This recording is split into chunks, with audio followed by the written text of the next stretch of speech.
This week on Arizona Illustrated, meet the happy residents of the Ironwood Pig Sanctuary. We feed and care for them. They get medical care. They have companions to live with. Learn how to keep your dog safe from a psychedelic toad. It is a very attractive thing for a dog to focus on. It bounces around erratically. The dog just sees, that's a toy, I want it. Marching towards success at Catalina Foothills High School. What's really gratifying about high school is they still have that same amount of energy. It's really fun over 4 years to watch them become adults. And the youth-driven art space, Groundworks, has big aspirations. I don't think I ever would have built up the courage to go looking for a place to play live.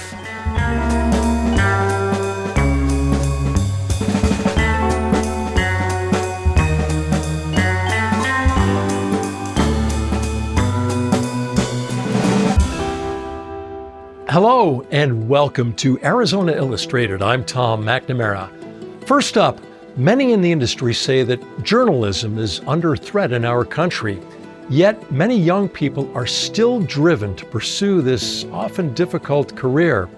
Now, all of the stories in this show were produced for our show by students right here at the University of Arizona School of Journalism. This first story was produced by NCAA national champion triathlete and excellent storyteller, Laura Holansky. Since the 1980s, pot-bellied pigs have grown in popularity. While they're cute, they can be a lot of work. In fact, nearly half of new owners give up on them within the first year. Enter the Ironwood Pig Sanctuary in Marana, whose goal is to eliminate the pig suffering and provide them a safe, permanent home.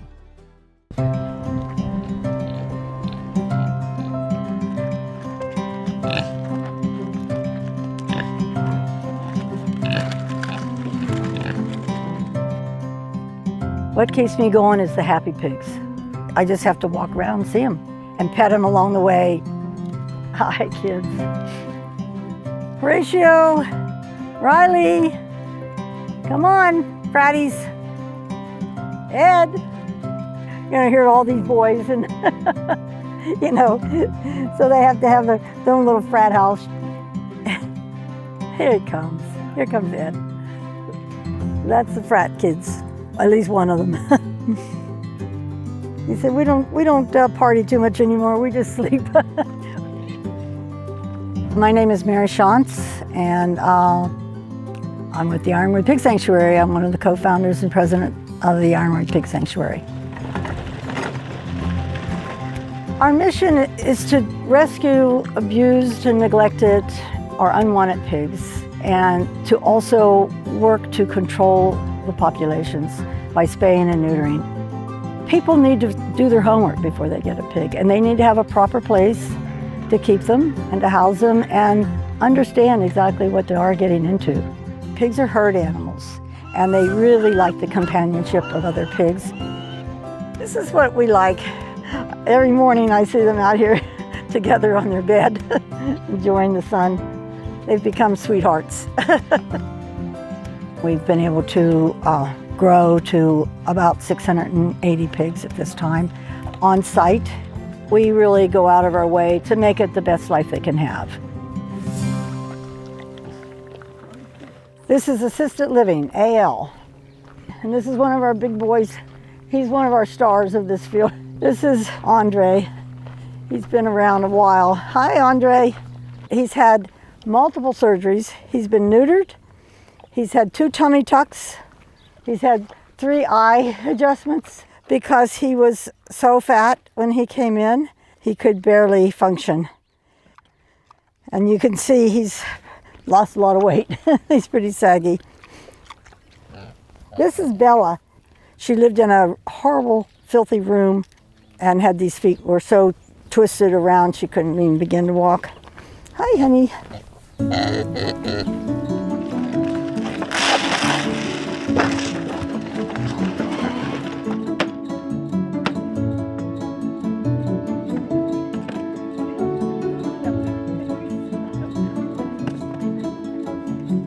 We feed and care for them. They get medical care. They have companions to live with. They have blankets and in the summer wallows in swimming pools. This Bubbles, he's blind. Tomahawk, come here, honey. You gonna wake up? Yeah, I know. Here, I'll give you a cookie. He was found down the south side of town. He was in horrible condition. He'd been beat up multiple times by dogs, and you see his ears are gone, and he was very lame. He has a deformed front leg. He's totally recovered, as you see, and he's so sweet. They've been so mistreated. He's really one of our success stories for sure. It would be a lot easier if we just combined everybody, but there's pigs of different capacities. We have to try to separate them according to their health and their condition and their age and all that kind of thing. So we've ended up with 29 fields. And they all have bowls with their names on them, and their foods are prepared here, and meds are put in, and water. We put the meds in peanut butter sandwiches. So there's a lot of peanut butter used here and a lot of bread. We also use fig Newtons, and sometimes we even go so far as to use like a Twinkie or a strawberry roll. They eat a variety of foods. We have 300 mashes that we make for the pigs. It's grain, and then we add pumpkin and bran.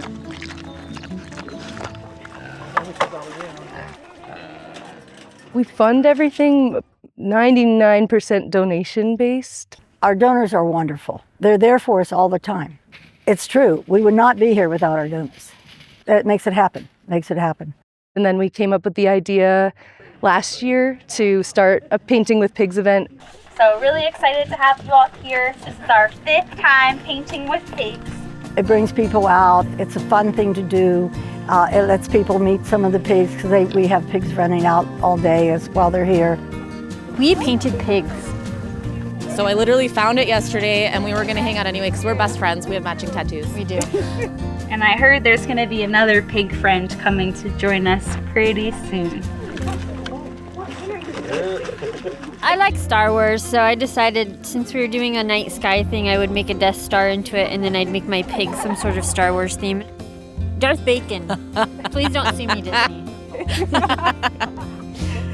And there's a tour after. Yeah, we get to go pet pigs. Yeah, we're excited. Okay, tell us when to smile. All right, everyone ready?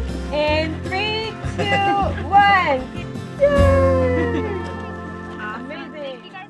The Sonoran Desert Toad has seen more interest recently due to the psychedelic DMT contained within its poison. However, these toads pose a grave threat to dogs. Enter a program started by the Humane Society of Southern Arizona and Animal Experts Incorporated to protect the dogs, their owners, and the toads. Thanks to former intern Reed Lofsted for producing this story for us.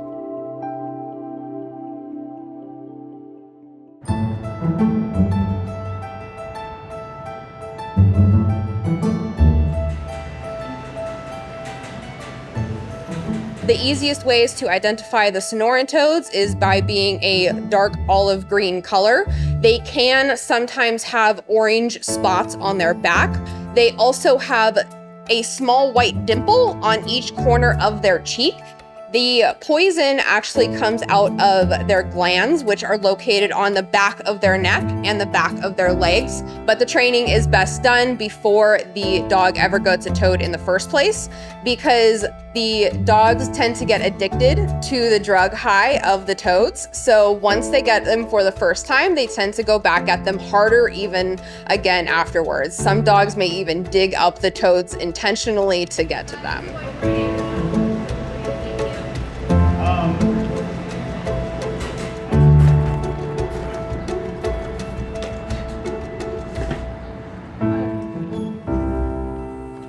All right, so right over here, we're gonna have a little container. It's got a couple toads in it, some nasty water.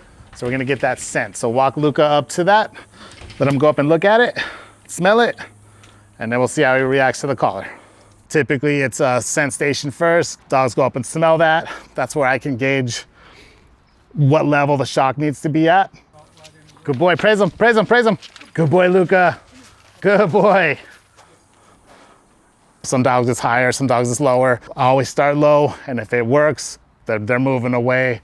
We'll go back to it. Usually by then the dogs are saying, I don't want to go. And then we'll bring out a couple toads, let them hop around, see if any dogs really show interest. Sometimes they do, as you guys saw. We'll do that a couple times, and at the very end, we're usually offering a toad to the dog, and they're usually trying to run away. Good boy. Good boy, Kaiser. Some come in pretty confident and then come out a little bit, learning their lesson from interacting with the animals. But yeah, you either get your confident dogs or your really scared dogs who come in. I give them a pup cup or just whipped cream afterwards to try to give them one positive experience.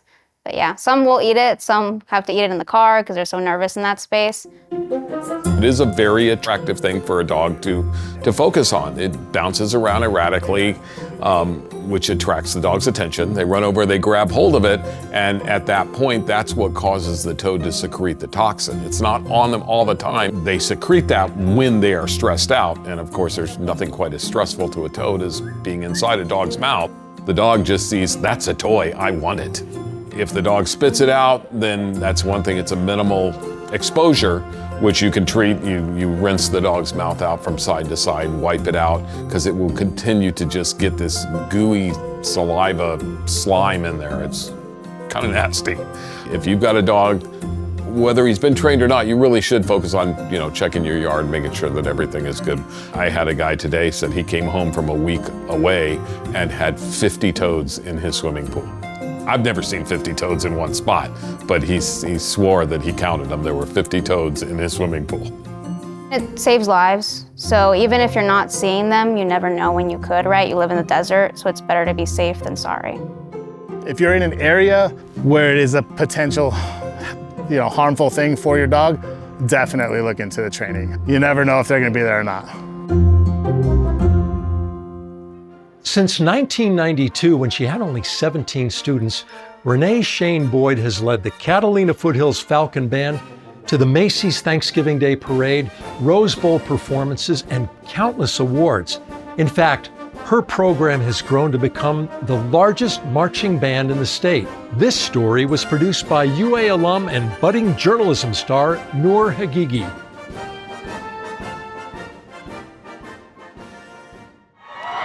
Are the judges ready? Drum majors Brian Zhang, Shelby Jerkin, Dominic Bell, and Sarah Nielsen. Is your band ready?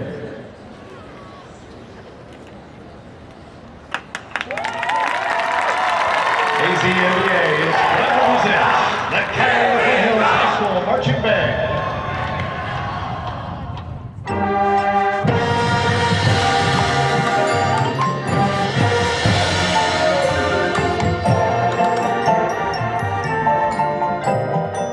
Doing anything with a group of people and striving to do it well and understanding the responsibilities that you have as a member of that type of ensemble, whether it's a band or an orchestra or a choir, that's what is transformational for you, and learning to literally put your best foot forward and make it better for others while you're making it better for yourself. And right now, I'm having to deal with people who can't stand behind.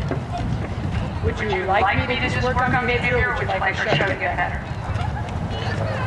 Then you need to do your job. This year, Miss Shane's yelled at me a lot more, but I thought it would be scary when she yelled at me, but after every rehearsal, she tells me it's not because she's mad at me, it's just because that's how she explains things. I'm like, it's a little less scary now. A point of honor with me is that I can always keep up with the high school students. They usually wear down before I do. And if I say, get moving, or I'm gonna chase you around the field, I mostly still can do that. When I first came to the district in 1983, there were 2 elementary schools and a junior high in the district. By 1992, we had our first freshman class, and we were on the campus of Esperero Canyon Middle School, and we had 17 students in our first group. Some of those kids, and one's right in the classes after them, their children are in the program here now.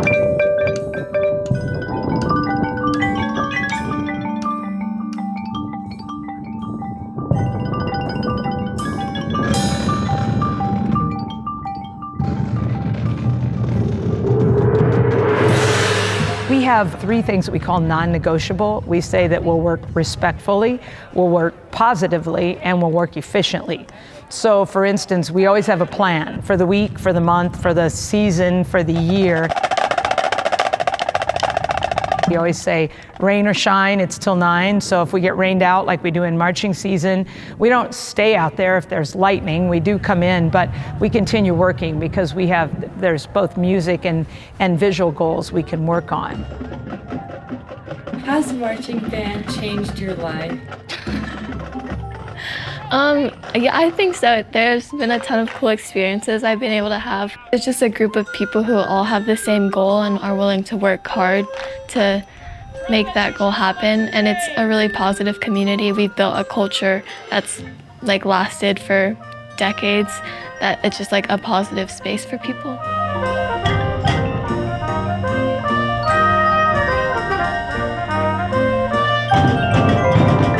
The thing that keeps me involved and drives me to continue working is the students.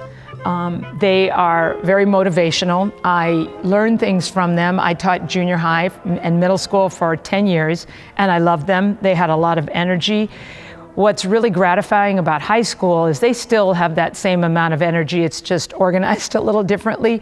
But it's really fun over 4 years to watch them become adults and develop their decision-making process and their maturity.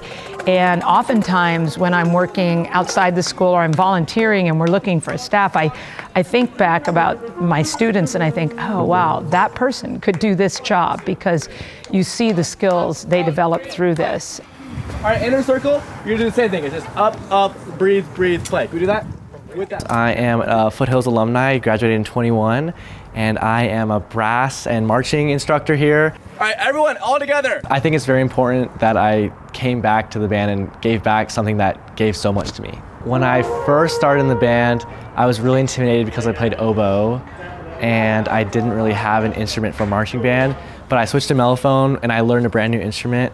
And the biggest takeaway from that was that it was just so welcoming, and I felt like everyone wanted to get better and everyone wanted to see me get better at my instrument. Because you're playing moving lines, because of the range of the instrument you guys are playing in, the line will stick out. You have to support it, but you can't overpower all the sound with what you guys are doing, okay? The seniors that I saw graduate were pretty good section leaders, and I wanted to fill that role. So I just stepped up to it and tried out and made it.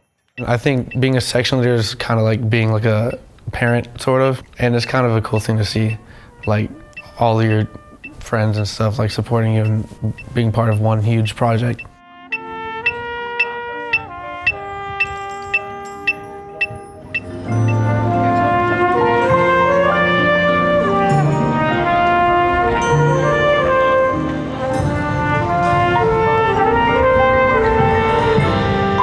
I treat it as like a second family. It's definitely a huge part of my life. It's really fun to see like the band go to unexpected places. Now I'm pretty sure I'm going to minor in music too in college, along with my engineering major.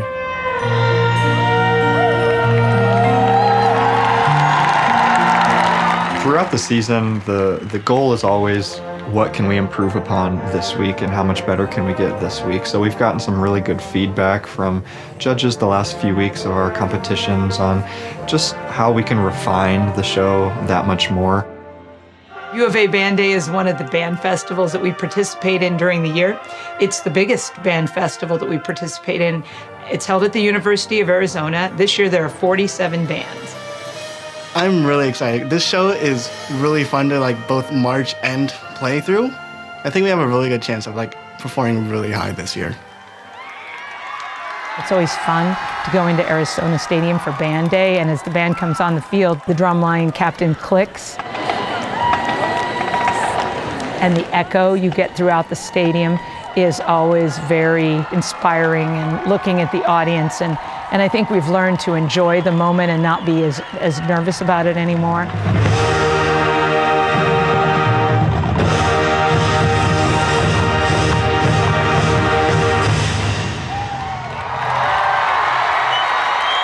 The most gratifying thing isn't when they announce you've won first place or you've won a superior, you've won an excellent.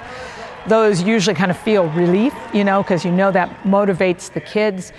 First place scorer, with a total of 86.413 is Catalina Foothills High School.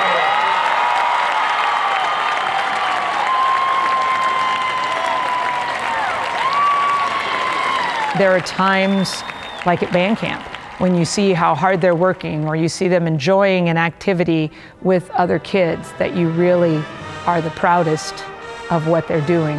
It's exciting and fun to be in those places where we performed, and the music itself is very gratifying, but the experience with them is really what keeps me moving forward.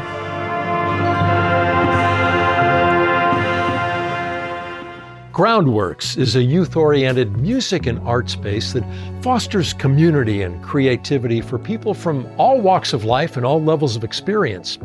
Next, we see how it got its start and how it can feel like landing on the moon. Ana Teresa Espinoza produced this story. She was also the recipient of a 2024 SBS Tenacity Award that recognizes a graduating senior from the College of Social and Behavioral Sciences who has persevered in the face of significant adversity to earn their degree. A lot of it is sort of like magical and we don't quite know how it came together. Most every wall we have paintings and murals. It's just a space where all the creativity in Tucson kind of gets stored.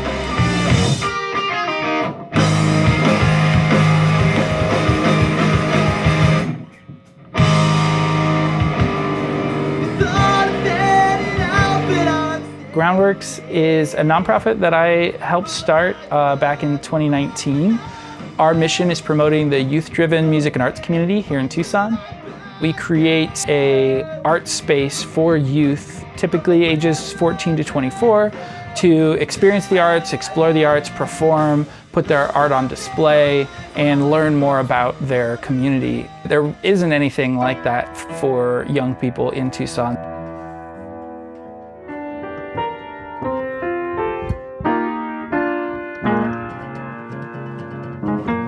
Even if a bar or any other 21 plus venue has an all ages night or one all ages show, it's still off-putting and stiff to the younger people.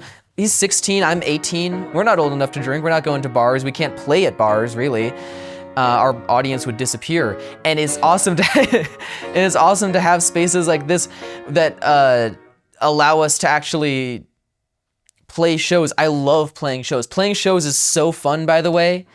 Play a show if you play have a it. show. You should play a show. It's even if quite good. If you don't play an instrument, play a show. Play a show here, we'll most likely say yes. DIY, do-it-yourself, is part of this punk ethos and a lot of influence from 90s culture. So we really try to be a space that people feel comfortable dropping off their kids, that they can be safe here. But we also try to be a space that allows for a lot of expression and creativity. It's tough to ride that line sometimes, but like best of both worlds is really what we're going for. We don't have access to donors who can make up the difference in our rent. So doing it DIY is part of just how we have to do it. We had a lot of bands and people asking us for, hey, we want to play at Groundworks for the first time, and we are a great venue to do that. And it kind of made us realize that, oh, we could just do a whole event around performing here for the first time. We call it the First Show Show. I played a First Show Show. Tons of people I know played First Show Shows and went on to become really important in the scene. And every single one we've done has been like a resounding success. Luca and Rowan are two people who are kind of a case study for Groundworks in that they were both in high school and very young when they started performing here.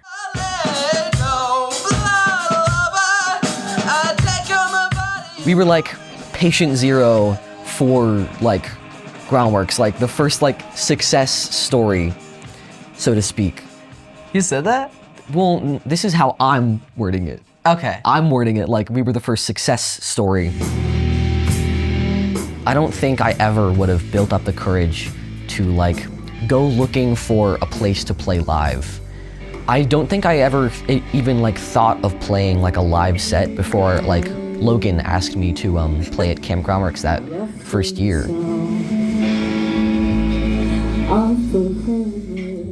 Camp Groundworks is the yearly fundraiser for Groundworks that happens around the end of summer each year. Camp Groundworks, everybody. We made it. We're here all year long. Where we get usually 2 to 3 day lineup of a bunch of bands, just celebrate the music scene while raising money to keep Groundworks afloat.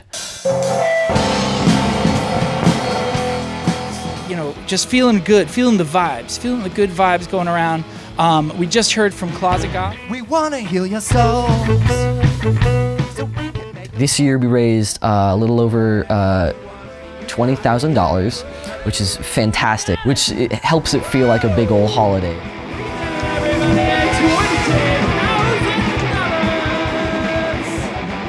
It's like the moon landing. It's like you're in mission control during the moon landing is kind of the energy. Yeah. We're starting with like personal projects, some of the volunteers, and then we're expanding to the broader community, the public at large, to like have access to a recording studio for ideally a lot cheaper than you would a professional studio, something like that. So it's more accessible. When we started, there was not a recording studio. We just had a space to store instruments. It's a real DIY recording studio that we built with our own hands. I mean, because this is cool. How does this sound? How does this, hey. I don't think I can. I probably can't walk into a Best Buy and say, I'm gonna work this register, you go take a break. Yeah. At Groundworks, you can do that. How about now? We all want to be here.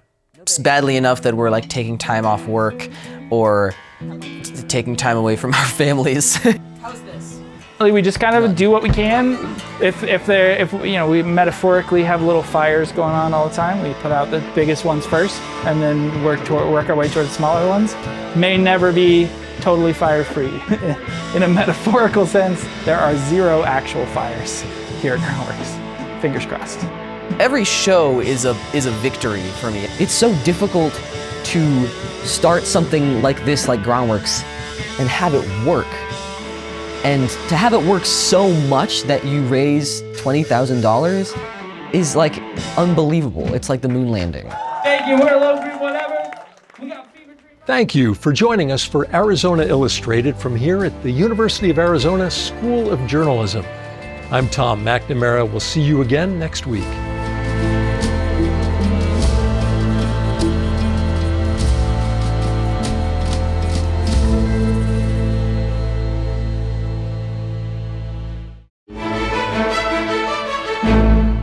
Hi, I'm Tom McNamara, host of Arizona Illustrated.